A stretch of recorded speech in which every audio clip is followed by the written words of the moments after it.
ভিতরে বসে বসে ওইখানে সময় দিতেছে।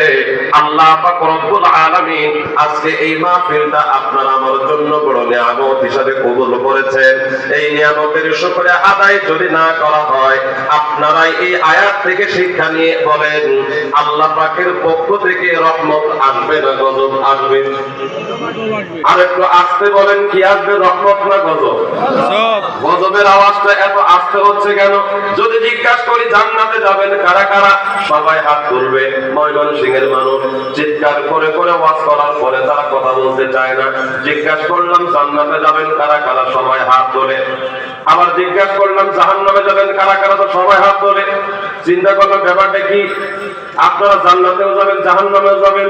মুরব্বী একজন ছিল সামনে ঘুমায়া, চোখ টলতে টলতে বলে হুজুর আপনি যাবেন জাম্বায়, আমরাও যাবো অম্বায়।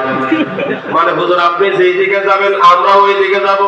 ও মুসলমান, আল্লাহ পাক রব্বুল আলামিন মহাগ্রন্থ আল কুরআনুল কারীমের ভিতরে চমৎকার ভাবে আপনার আমার জীবনের ব্যবস্থার জন্য গাইডলাইন তিনি বাতলিয়ে দিয়েছেন। কোন পীর ধরা লাগবে না, কোন আলেম ধরা লাগবে না, কোন শায়েখ ধরা লাগবে না। যদি আপনি কোরআন তেলাওয়াত করতে পারেন, কোরআন বুঝতে পারেন, কোরআন থেকে